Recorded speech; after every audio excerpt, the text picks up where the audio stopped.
Ryan Murphy, Stephen King, un téléphone qui envoie des textos d'entre les morts. Si avec ça vous n'êtes pas hypé, je peux plus rien pour vous.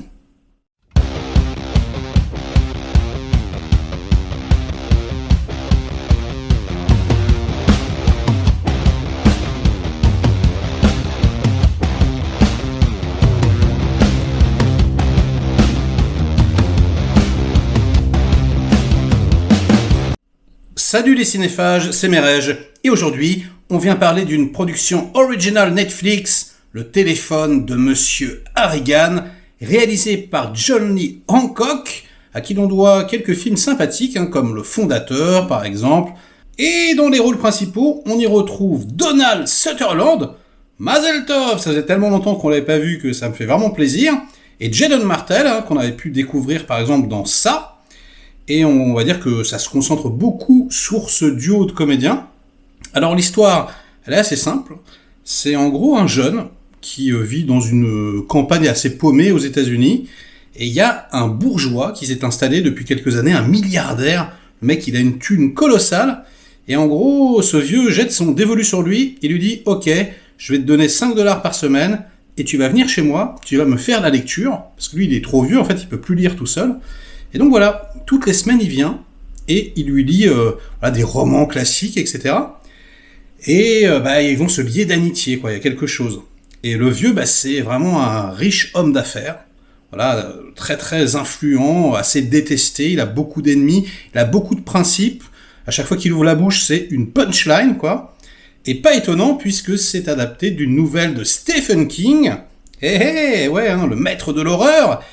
Et là, on est dans ce que je préfère chez Stephen King, c'est-à-dire que on flirte avec le fantastique, mais sans jamais réellement y tomber. Enfin, ça va dépendre de vous, en fait. Est-ce que vous voulez y voir quelque chose de fantastique ou non ?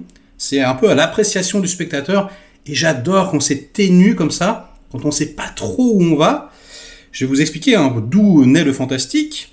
Et donc, le film est produit par Ryan Murphy. Quand même Ryan Murphy qui nous a régalé dernièrement avec Dahmer et qui est quand même une sorte de caution de qualité. Alors Johnny Hancock, c'est un réalisateur qui est au carré. J'ai envie de te dire, il fait tout parfaitement. C'est le bon petit élève, la grammaire filmique qui ne dépasse pas du tout de la marge. Tout est parfaitement maîtrisé. Donc ça manque un peu de personnalité, mais au moins il n'y a pas d'extravagance ou de carence. C'est assez parfait, franchement, il n'y a pas de défaut en vérité. C'est très très très bien mis en scène, mais très très très classique. Et pour ce genre d'histoire, je trouve que ça convient plutôt bien. Donc il a écrit le scénario également. Et alors ce qui va se passer, je suis désolé, je suis obligé d'un petit peu spoiler, c'est qu'au bout d'un moment, le vieux va mourir, ok ? Et en fait, ils s'étaient offerts chacun des téléphones. Ils ont tous les deux un iPhone, ça se passe dans les années 2000. Et le vieux, au début, lui dit « Mais arrête, j'ai pas besoin de téléphone, j'en ai rien à taper, etc. » Et puis, il se rend compte que il a les informations en temps réel. Il se rend compte, c'est un fanat de la bourse, qu'il a la bourse en temps réel. Et là, pling, il va mourir. À un moment donné, il meurt, il est vieux, Et, bizarrement, il va continuer, le jeune, à recevoir des textos. Et ces textos, vont lui permettre d'ouvrir la porte du fantastique. Alors, je vais pas aller plus loin. Je suis vraiment méga fan de Stephen King, et la plupart des adaptations, surtout dernièrement, sont quand même relativement bonnes. Et là, ce que j'ai vraiment apprécié, c'est qu'on n'est pas du tout du côté de ça que je vais moins aimer. On est beaucoup plus du côté d'un Misery, par exemple. Quelque chose d'assez psychologique, en fait, dans le fond.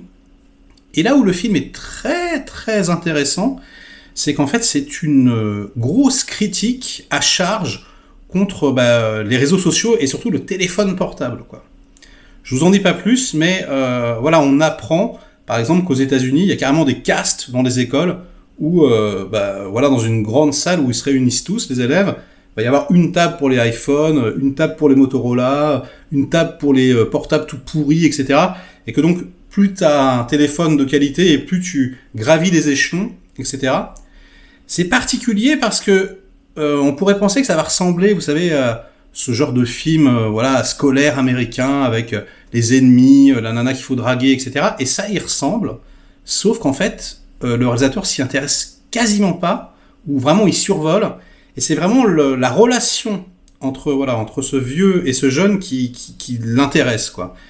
Et on va vraiment aller en profondeur, et franchement, c'est ultra bien écrit, c'est vraiment très très 6D, j'ai trouvé ça hyper bien, c'est très très très très bien joué, vraiment, tous les comédiens sont mortels, il y a des retournements de situation à gogo qu'on ne voit absolument pas venir, le scénario est très prenant, comme je vous dis, quoi, l'irruption du fantastique dans le monde réel, parfois elle est un peu glaçante, ça commence un petit peu comme un feel-good movie, et puis ça va dans une direction assez inattendue, quelque chose d'assez noir, d'assez sombre, un peu à l'image de son affiche, comme ça, où on a voilà, le jeune qui écoute sur la tombe, le téléphone qui sonne.